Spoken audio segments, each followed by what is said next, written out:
everyone. This is Bob Sorrentino from Italian Roots and Genealogy.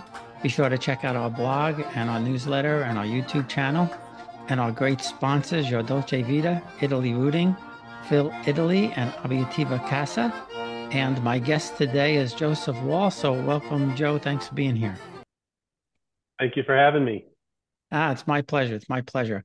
So you're out there in California, yeah?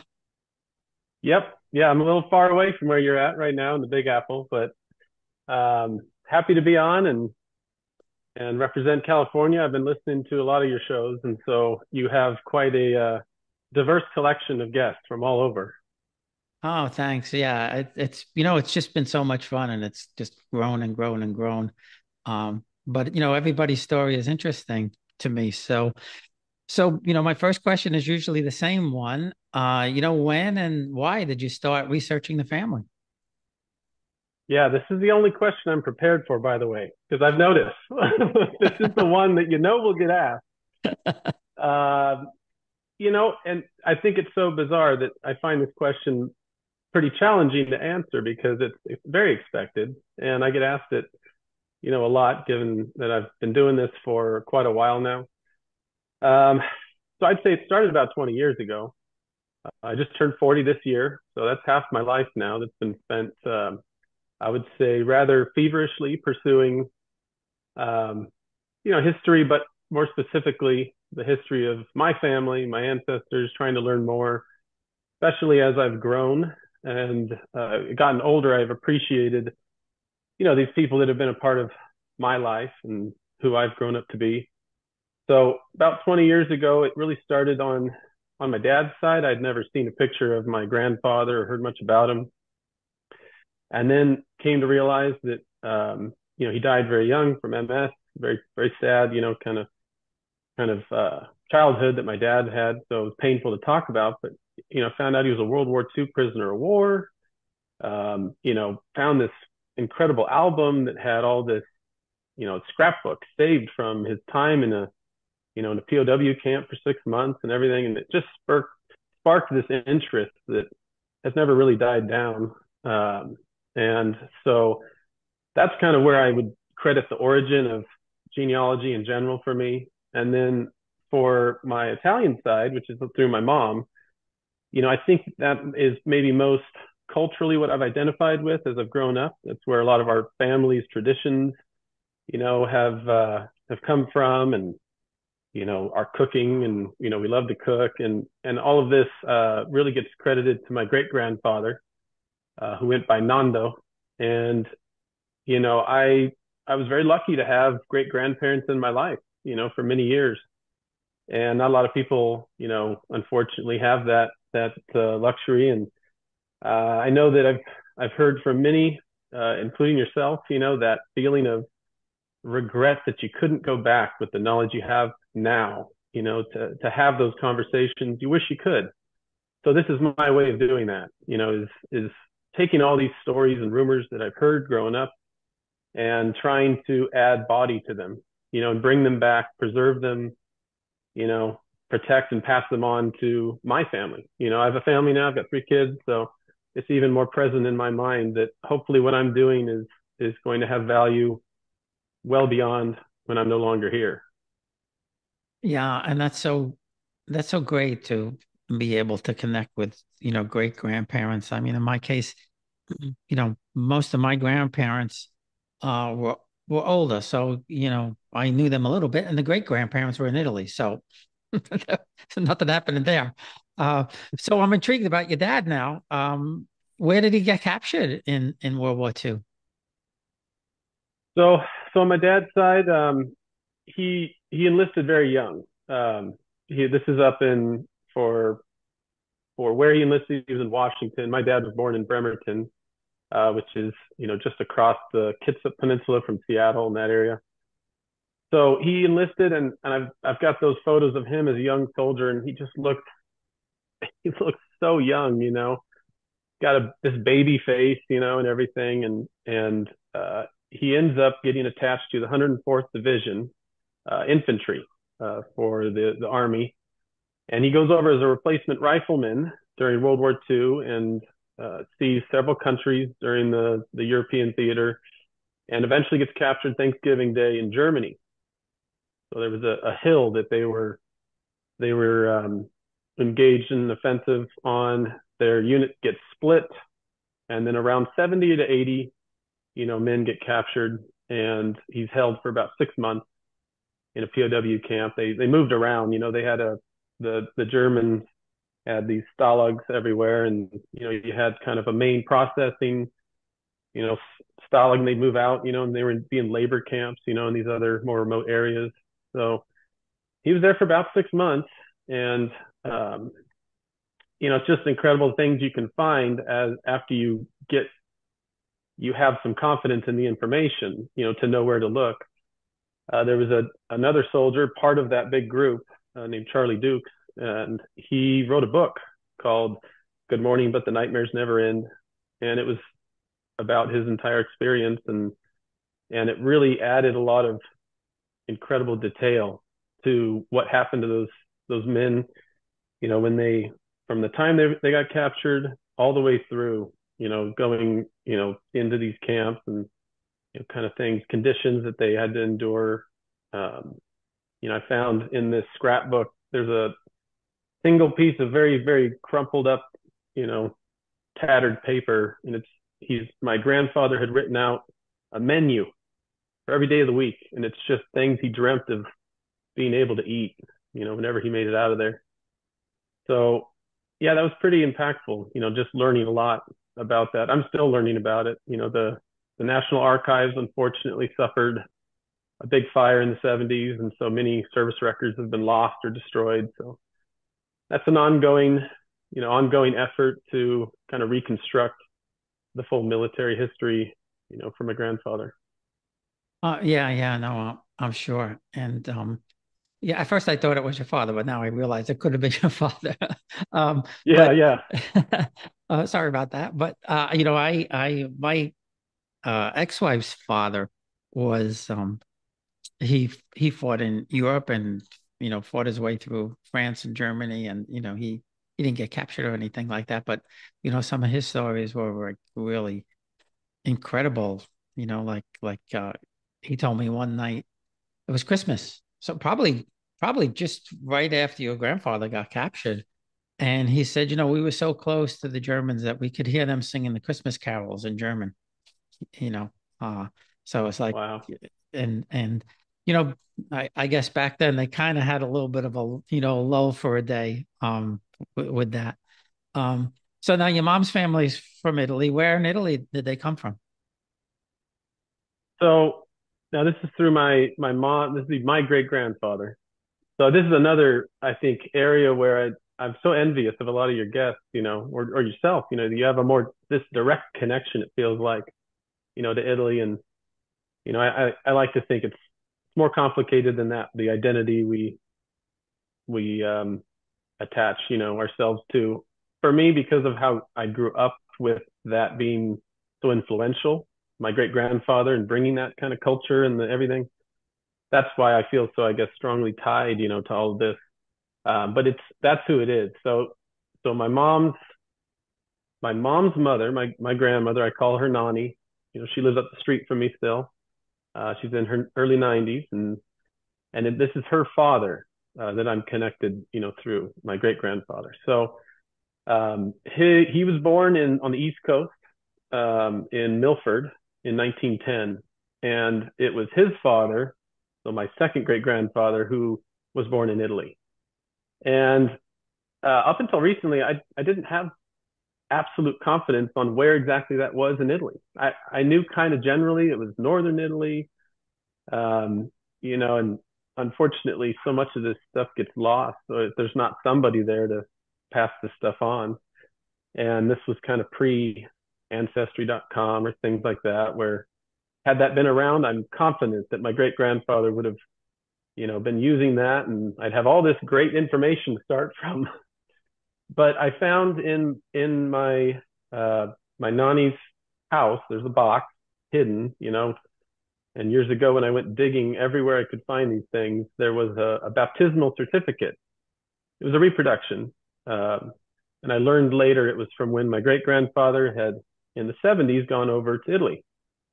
So they went over there and visited several of these towns that the family, came from. So the commune is called Pescantina. It's in northern Italy, in Verona.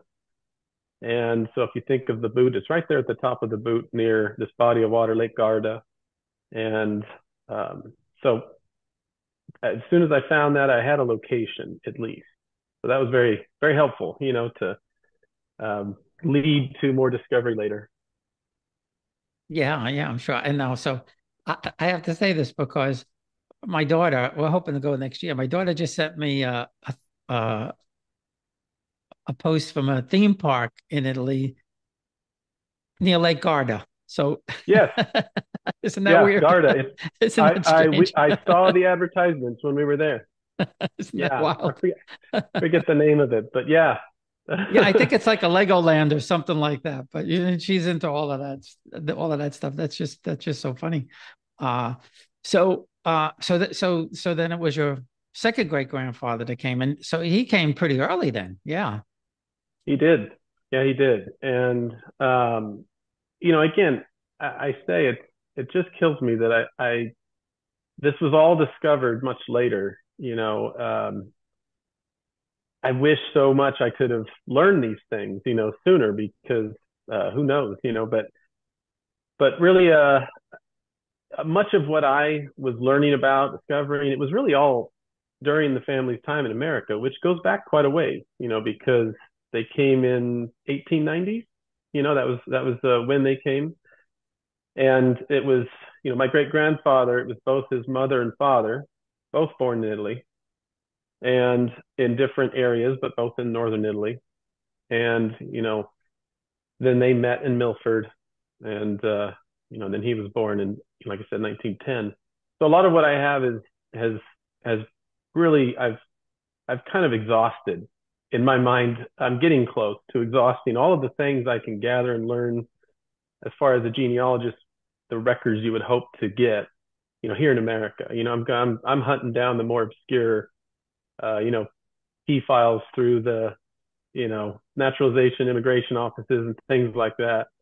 Um, so that was really what I had to go off of before I I didn't know how at the time I was going to make that leap across the ocean, because as has been pointed out before, there's this wonderful resource, the Antonati, but it's the civil records that are, there's a limitation that a lot of people don't maybe understand. To really get further back, you gotta a lot of times be there in person, but they got to be they're in those parishes, the local parishes, in the church records. So I was coming up with nothing when I would look on Antonati. There was nothing for those areas, those towns that I was looking for. Um, so that was a bit discouraging, that up until maybe last year, the only Italian record I had was that reproduction of the baptismal certificate. Well, yeah, So and Southern Italy, at least the Antonati goes back to I think it's 1809 or 1806. But in Northern Italy, it doesn't even go back that far because the Austrians, I think, still had Northern Italy at that point in time. yeah, you have this brief period for some of them, kind of on the early 1800s, and then it disappears and comes back, after the unification. So um, and since then, having more information, I've found certain records, for my own situation, because I know, again, a lot of, seems like, a lot of your guests have this incredible kind of recent history or connection. I'm looking at, mostly the death records as a source of information, because those ancestors would have been born before the birth records available through civil records. So yeah, that's kind of been how I've been utilizing that record set. Yeah, well, it is, really is a detective type of job. Um, so, do you know what kind of businesses they worked in Connecticut, and then do you know why they came out west? We'll be right back. Experience Italy like never before.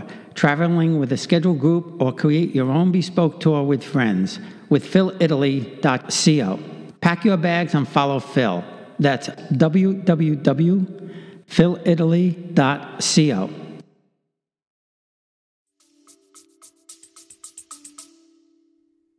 So, so the family, it was Milford, Massachusetts, Oh, actually. So Massachusetts. yeah, not too far, you know. They came in, the port of entry was New York, like for many. And then in Milford, there's, as I found, like there is a community of mostly Northern Italians, it seemed like, you know. And while there, the family business originally, so my original ancestor who came over was actually my second great grandfather's father. That whole birds of passage, you know, he comes over in the 1890s, and he's a an innkeeper and a baker, and he sets up shop in Milford with another baker named Leopoldo Castiglione, and they're operating this boarding house and bakery. And then, quite tragically, he ends up dying suddenly because of the explosion of a kerosene lamp. So I've got these news accounts that are talking about how this kerosene lamp explodes, ignites the bedding, he wraps it all up and runs outside, you know, to save the structure, and then ends up dying from the wounds that he is, you know, gets, you know, probably inhaling, you know, like the and inhalation burns. So he dies, and um, at the same time, his family had already been sent for. So his wife and three living kids are on their way over. And one of those children is my second great grandfather. So that's the beginning. You know, it's very tragic. So um, so she gets over to Milford, of course, then finds out she, you know, her husband has died, and she's a widow in this strange place with three kids. You know, so later directories have her attached to that boarding house, and then within a very short amount of time, she marries another widow named Bernardo Castellini, and he had one living daughter who also came over on her own later. And so they're living together in the 1900 census, and his daughter and her son end up marrying, which was not wholly uncommon at the time. You know, they're step siblings. You know, they're a little older. You know, at the time that their parents then are getting together. But that would be my second great grandfather and grandmother. You know, and how they met and everything. And then my second great grandfather, the business from then on was he became a foundryman, um, and he worked in several areas, you know, along the East Coast. And then when they eventually made their way to the West Coast in the late 20s, he opened up a foundry in Riverside, California. And then several of his sons worked in the foundry. So my great grandfather ends up opening his own foundry, ends up being very successful with it. It's in Redondo Beach, and he casts things for, you know, the Marine application during the war. It's, you know, he had military contracts. He's got, you know, castings kind of all over, and that's been fun to discover, you know, through my relatives. Oh, did you know the bells over here? You know, we think those are something that, you know, your great grandfather made or something. So yeah, I would say the foundry in our more recent history was the most impactful, you know, professionally, you know, of what the family did. And then even back in Italy, yeah, bakers, innkeepers, more modest, you know, professions. Well, it's great to be able to piece all of that together. And, you know, even back in Italy to have you know, to be a baker or to, you know, have some kind of trade or something like that. Well, that was pretty good, you know, because it was basically an agricultural you know, country way back then. Um, but yeah, that's cool to be able to piece that all together and then to get some insight into where some of these things may be. Have you been able to get your hands on anything that from the foundry from the 20s? You know what? Yes, and it's Great. only a little bit. I mean, so again, I live close to where all these things were. So one of the things I love doing is incorporating travel, any excuse to travel. With some connection to that place. So I've if I hear of a possibility, that, oh yeah, there's something here, I'm making the trip. So there's an historic hotel in Riverside called the Mission Inn. It's it's wonderful if you ever find yourself in that area. But there are these magnificent bronze doors. They've got these bronze panels on them, and I think I sent you an image that has my great grandfather standing next to them, and then you know not but several years ago, I had to stand in the same place, and the panels depict the life of Saint Francis of Assisi, who could commune with animals, and so you see all these just beautiful, panels that are all showing a scene, of the life of Saint Francis. And then it's rumored that one of the bells there, because they have this vast collection of these bells that possibly one or more originated from their foundry. But other than that, I mean, it's really all over. And sadly, when he passed away, everybody got an opportunity to go through the house, and at his house, I always remembered growing up, these things that caught my attention, and he had a bell there, with the name, and he had this really intricate Aztec calendar, mounted there. Um, so I know those came from the foundry. And then what was really interesting is in this garage, there were the molds. They did mostly sand casting, where they leave the imprint and pour it in. But I found molds in there. I found even on paper, the where they would draw out designs for whether it's a gate or some custom project. And I found newspaper articles that show one of his children. This would have been a brother to my great grandfather. Pouring the molten metal out of the crucible, and then it kills me to remember this, but my nanny had from his house, when the foundry he sold, or no longer was in business, he took two of these crucibles and drilled a hole through it, and then used it as a pot. And a gardener or somebody cleaning out her house, they ended up getting thrown away, and it just kills me, because I would love to have that, as a piece, in the garden, some connection, to, there's such a story behind it. Yeah, So that's, I mean, yeah, a lot of different things.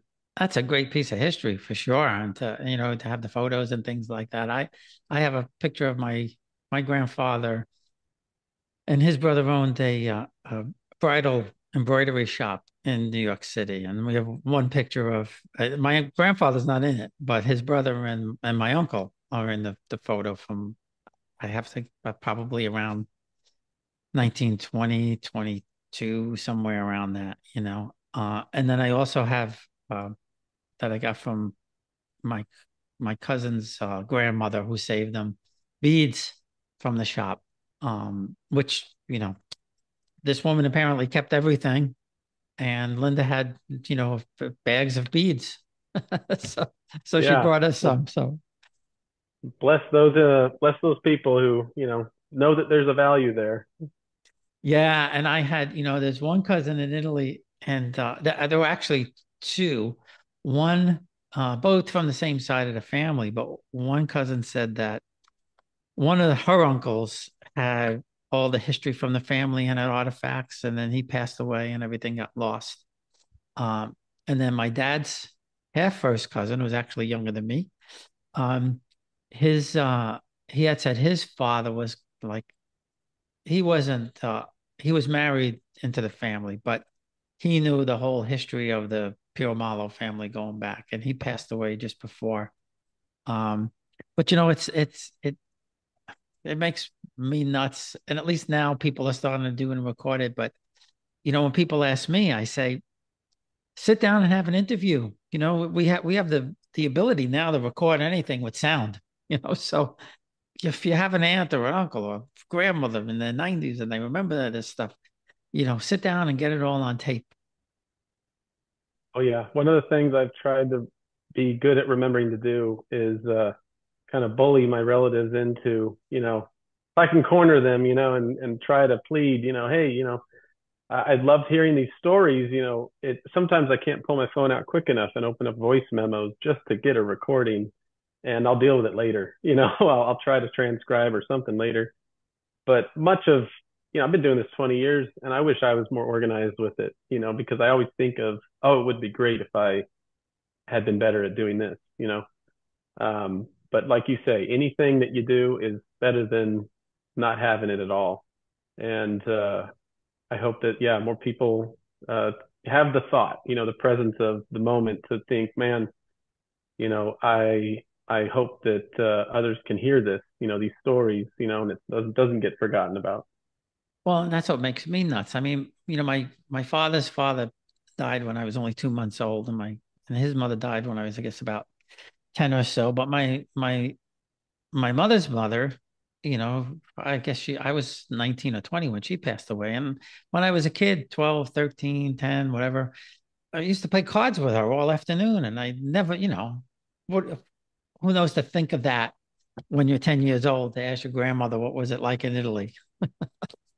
Oh yeah, nope, same. Again, this would be my great grandparents, but I think of the questions I could have asked. I think the thing that is so another part of why I enjoy, doing this, you mentioned a lot of times it comes up as, oh, you kind of get this opportunity to feel like a detective. And and what you are investigating is so personal. So on many layers, it becomes more rewarding, I think. And equally, it's somewhat nice to not have all the answers, because when you have something that's challenging, the reward is just feels so much greater. I think when you're able to really uncover, the last piece of this puzzle and give answers, to people who know these stories still. That's been one of the things I really enjoy doing. Is you hear these stories, and that it's not it's a partial truth, or there's more to find out. And that's one of the things I enjoy doing is trying to support or reveal the whole story with records and evidence, and kind of I would call them just good standard genealogical practices. Yeah, So yeah, I know yeah, what you mean. Now, you've done DNA, I'm sure, yeah. yes, yeah, quite extensively on. I think I managed maybe 7 or 8 tests, and we across all the major testing agencies. Um, I think that it's an incredible tool to leverage, these days. And again, very challenging facet of genealogy, but I think it's essential, to incorporate it if you want more answers. And it's come up a lot. Italy is, in Europe in general, it's more challenging because just it's not as popular. But there's still, especially in my case, because there's so much time here just in America. But I've still been able to, before uh, My Heritage is I think the best website so far for DNA test takers outside of America, and I've been able to connect with a test taker from Italy through the DNA from my grandmother, because she was willing to let me have her do that through ancestry, and then I had uploaded it to My Heritage. And yeah, that's been neat. It's going so far back and in Italy and still being able to make that connection. So I think DNA is great. Yeah, no, no, no, me too. Did you find anything that like blew you like, wow, I didn't know that, or any distant cousins or anything like that you found interesting? So not on the Italian side, but yes, the in general, in doing DNA, it can be this Pandora's box. They always there's always an asterisk with it. Hey, you do DNA, be prepared. Um, but yeah, so my wife, we'd always known that she had another, sibling, and that was discovered and made that connection and went down that. And then becoming a part of a DNA project. My dad. So this would be the walls and everything going back. There's a whole DNA project for that we're now belong to. He's taken the Big Wyatt family tree DNA, and that's exciting. But I would say currently the most infuriating and exciting project that's ongoing is my mom's father, who I was very close with growing up. This is the husband to my nanny, and uh, I knew his father had died when he was maybe 10, but he's this big mystery, and didn't know anything about his parents. And I've in 20 years, he just drops off the records. And I've tried everything, and I had his DNA, and so through that, I think I've got maybe around 20 tests, all collected together to a most recent common ancestor set, and the surnames are entirely different. So it's exciting because his parents are inserted into this now rather large tree of DNA matches, and it's just figuring out where. But it's leading into new territory that I don't think anybody who's here now was ever aware of. So that's exciting. Yeah, that's really interesting. Yeah. And yeah, it keeps the detective work going, I suppose, right? It's yeah, yes. Now you've been back to Italy or not? I'm so excited to say we have. Great. I never thought I'd be able to say that we've been able to go to Italy. Um, it's it started maybe 3 4 years ago, and then really slowed down because of COVID, but gave us time to save up. So we had a couple of years to save and plan, and then kind of one day I think I just said we're going. It really was, I think, the only way we were able to mentally shift into making it a certainty rather than, oh, it's a possibility. It was something that we needed to do in order to actually commit ourselves. And my parents, thankfully, are still part of our life and alive, and they're only a mile away from where I live now. Um, so we brought it up to them, and my mom was thrilled at the opportunity to go to Italy. They've never been, and then I have three children. At the time that we went, they were 7, 6, and 4. But we said, hey, we're going to make it happen. We'll do anything we can to plan, prepare, and we just started baby steps with making sure we had all our passports up to date. We did the global entry you know, um, to make our lives easier with kids and all that. And so we ended up going last year after school got out.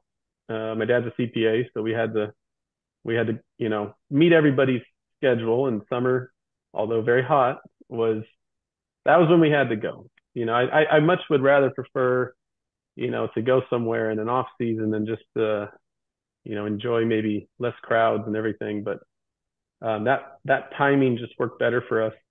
So we went in June, and we stayed there for the trip in total was around 26 days, and it started actually in Paris, which was totally unforeseen. But my dad, as a student, had gone there and really wanted to give my mom that experience and see it. And so it was a very costly, unexpected addition, but we're very happy we did it. So we started there, and then we went to Venice, and then I made sure everybody knew we're going to Verona. I'm not going to Italy and missing this opportunity. We're going to go there and talk them into about a week there. So that was important to me because I know we were going to hit a lot of these touristy, crowded, you know, draining, days in these places. And we wanted to kind of intentionally have a break or a pause.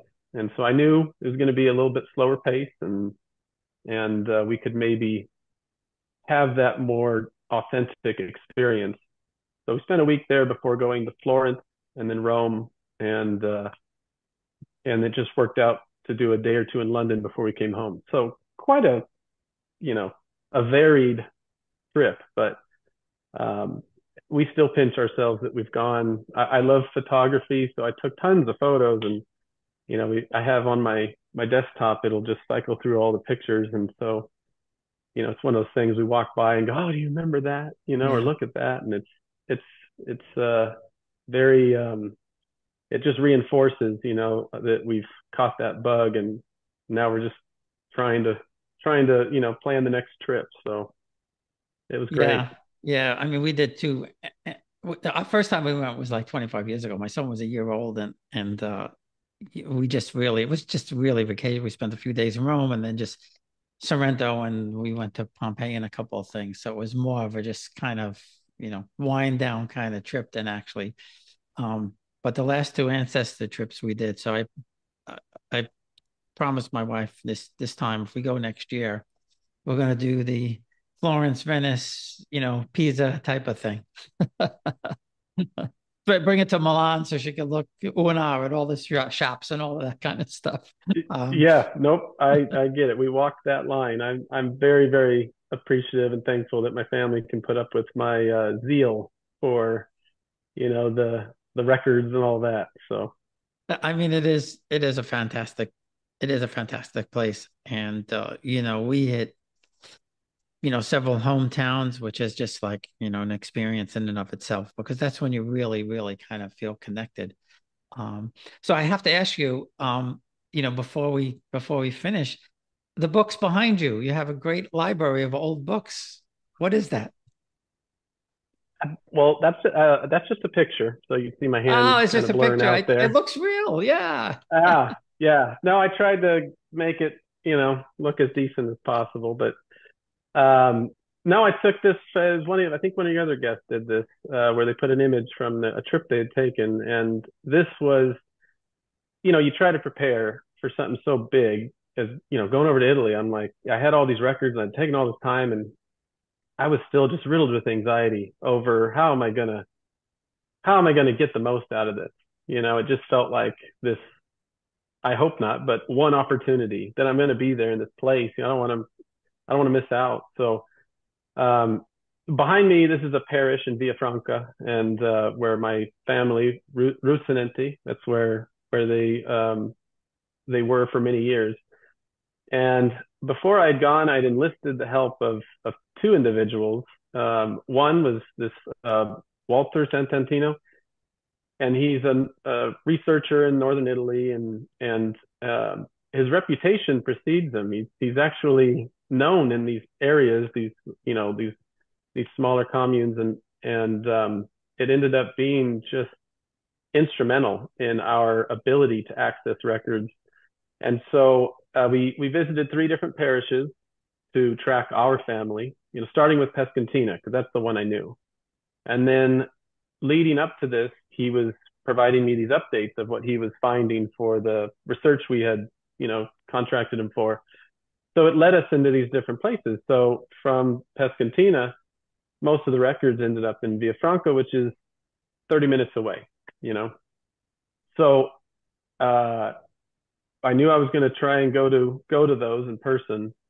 And then my second great grandmother, her family was from Lanato del Garda, which is quite a ways west, but drivable. So we made that journey. And I got a chance to visit all three parishes, but had three very different experiences. And Pescantina, we had this older woman, Angela. She a little hunched over, and she's got this cart with tea, or and she's walking across the parking lot into the church offices. And you know, I'm asking her when we came upon the office and telling her who I was as best as I could. I don't speak Italian. I wish I did. I speak some Spanish.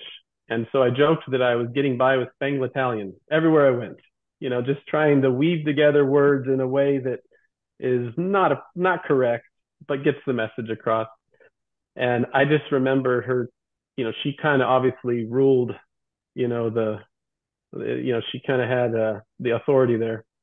And I'm trying to plead with her, to see those records. And they were quite strict in how they guarded them. But they did give me on paper what they looked up, and they sent it to me, later. So I never got to see them in person. In Villafranca, they knew Walter, who had come by previously. And I go down to he had told me where to go, and I go to the office there, mention who I was. He knew he had been given some heads up I was coming. And he just goes, "Here you go." And he hands me the keys. And I was left in this is the room, the archivio. And I was left in there, and I was there for hours. And I found so many records, it felt very frantic because I knew, okay, I want to get as much as I can while I'm here, and I'm taking these pictures. And I dealt with much of the cataloging later, of connecting in what the records were and everything, because I used primarily the indexes of the record sets I wanted. And then lastly, we went to Lenato, and I was I was so disheartened because when we finally found this office in the basement of this church, I had mentioned what I was there for, and they said, absolutely not, impossible. And I'm like, no, not impossible. I've come thousands of miles. You don't understand. Here I am, and it was one of your other guests, the one actually who had referred me. Regina Vighetto. I had gotten in contact with her. She lives in northern Italy, and she assisted me. And and some of the best assistance she provided was I FaceTimed her and got lucky. She picks up and had this very lengthy discussion with the secretary. And after a lot of pain and convincing, we went through this very formal process, 50 euros, and got a certificate, that I was looking for. So only one record there, but it was incredible, the experience. And again, a lot of help that we needed. But it led to coming home with, a lot of things that we got to add. And that's so funny because it's true. Every place is so different, and there are no rules and regulations. I was amazed because our first tour was set up by my friend Letizia, and she does all of these routing tours and all of that. And I was shocked when they brought us into the we went into the archives in Naples, and the first book that they showed us dated back, I don't know, probably to 1700s or something like that. And no gloves, no glass, none of that stuff. The guy's just leafing through it. But then they brought out because my grandmother's family goes back, the Caracciolo family goes back to 950. And they brought out the first document from that family back to like 1100 and something. And the same, I mean, he's just, no, in America, they don't want you touching stuff that's 100 years old, never mind 1100 years old. Yeah. No, they're spoiled. They have this kind of casual way of dealing with these items to them that have just always been there. They're a part of I think their lives. And yeah, I wish that we had that richness, in the documents and things.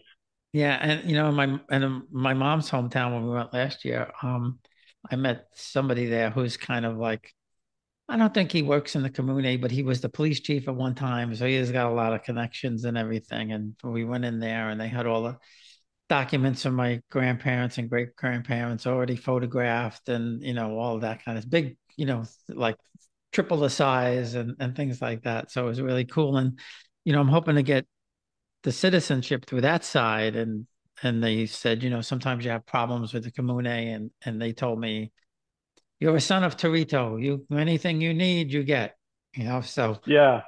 it was Well, really I'll nice. have to I'll have to refer to you, to see how that experience has gone. I have everything I need for dual citizenship. We qualify through the right of blood. My second great grandfather didn't naturalize till the 40s, And so, at the time that my great grandfather was born, he wasn't naturalized yet. And while we were there in Pescantina, one of the stops had to be the civil uh, archives. So we went there, and I could not have had again a more lucky experience with just getting a wonderful, nice secretary. And she went back and no cost got me Yeah. a certified birth record for my second great grandfather and his brother and sister. So that was great. But the pathway to dual citizenship, as anybody knows who's looking into it, is challenging to say, to put it lightly, because we have it all, but you got to get the apostles, you got to get the translation, and then for us, the Los Angeles, consulate is just good luck. Good luck getting Well, an appointment. it's the same in New York, and I'm too old to wait around. So I'm working through an attorney. And the good part about doing with the attorney is and petitioning the court is he could do up to 10 people under one petition. So, for example, I don't know if you have any siblings, but if you and your siblings and your children wanted to do it all together, they could do it in one Yeah, one petition to the court. It's a little I've more heard, I've expensive heard naturally. that. Yeah, it's a little bit Yeah, more yeah, expensive, but if you could do 10 people and everybody, throws some of it in. So, I'm doing it mostly for the kids. My kids are still in their 20s. Um, yeah. but with your kids, I mean, it's if they ever want to go to school there, it's costs nothing. I, I have a cousin who's actually he's in college in Spain, and and he had asked me about dual citizenship because this would be my my cousin through my nanny, my grandmother. So I've told him, hey, I have a lot of these records that you don't need to go through the trouble, finding. But then I imagine it might be varied in who you contract to, gain that citizenship and the cost. Because what I found this past February was my first time going to Roots Tech in Salt Lake City. Because I'm looking into doing this professionally now. I've had one client and I'm, building, and so I'm there taking a lot of these professional courses. And I found this gentleman who I had spoken to about research, and he does the dual citizenship. And I said, hey, well, if I have everything, I have it all, like what are we looking at? And the price was still pretty exorbitantly high, the multiple thousands. And so I said, okay, well, does that include everybody? But then each one of my children was just so much more. So it got very undoable for us pretty Yeah, quick at this time. I'll send you the link to Arturo, because he if everybody's in the same line for example your children, it's I think it was for 500 euros for each kid or something. I mean, it was Yeah, very that's much reasonable, more the add-on reasonable. stuff. Yeah, it was very reasonable. So, Yeah, yeah, I'll send you the interview with him, and then he does a free consultation, so you could call him at any time and talk to him about it. But yeah, we always have almost everything. I'm just waiting for a couple of more pieces. I had to get an original of my divorce, and my daughter's still waiting for her stuff, and one thing with my mother, but I have all the translations done, the apostiles done, and for me, it's a little wonderful. bit easy because I only have to deal with me and my parents in English. Yeah. And my Oh grandparents are yeah. from there, so I don't have to go any back any further than that. So, Oh that yeah. makes it a little bit easier too. Just adding up the cost for me on translations and apostles alone is it gets high, but I'm willing to do it. Again, I anticipate we're going back again for sure, and I'd love to gift that to my children to allow them whatever Abs opportunities they may explore later. Absolutely. Um, Yeah, well, and like I and said, I'll send you the link to Arturo, and you check it out. At least you get a second opinion and a different price, right? yeah, of course. Yeah, and I didn't get a chance to talk about. I know we're getting long, and your time you probably account for, but one of the things that was so neat was this is 7 or 8 years before we went to Italy. As I mentioned, I love to cook, and I don't know how I happened on this, but there was a place I found online called Trattoria Frusinente, and I'm thinking, what are the odds that we could be related to the restaurateurs, and everything. And it's a long shot, but I reach out, on Facebook. I don't do social media for anything other than genealogy. So I don't really have a profile. And thankfully they responded, and it's these two brothers, Antonio and Danielle, and they operate this wonderful restaurant, family operated and owned and everything. And it just so happens to be in Villafranca. And so I'm all thrilled about it. And we make friends, 7 years ago, I'm sending pictures of things I'm cooking, during holidays and all that stuff to them, and very infrequently, but we'll FaceTime and everything. And they treat me like a cousin, nothing's been proven, and it's so far back, but it's just a neat feeling. And I told my wife, when we go there, we've got to stop. We have to go there and meet them in person. And we got to do that. So I've sent you some of the pictures there, but I've got I'm standing next to Danielle, and he's got this framed photo of portrait of his ancestors, and I'm still working on trying to get that proof of relation. There's only one or two, maximum three families with that name in that area, and they're there at the same time, and go, what are the odds? So we're working on it. Yeah. Yeah. But things like that, those connections you make, those are exciting to me too. So, Well, my cousin from hopefully, Naples, I don't know how close you are to San Diego, but my cousin from Naples has a restaurant in San Diego. So, oh, we're close. Yeah, we drive there. oh, So well, yeah, I'll have to send you I'll have to send you it escapes me off the top of my head, but I'll have to send you the name of the restaurant. And yeah. he's he was born in, him and his brother live in San Diego now, and they're real Italians. They were born in Naples. So Oh, good, good. It'll pass the high bar my family sets for all Italians, absolutely, like absolutely. any Italian family. Yeah. Well, listen, Joe, this has been a lot of fun. I appreciate the stories and you taking the time, and it's great talking to you. Yes, anytime. And thank you for again the opportunity. My pleasure. My pleasure.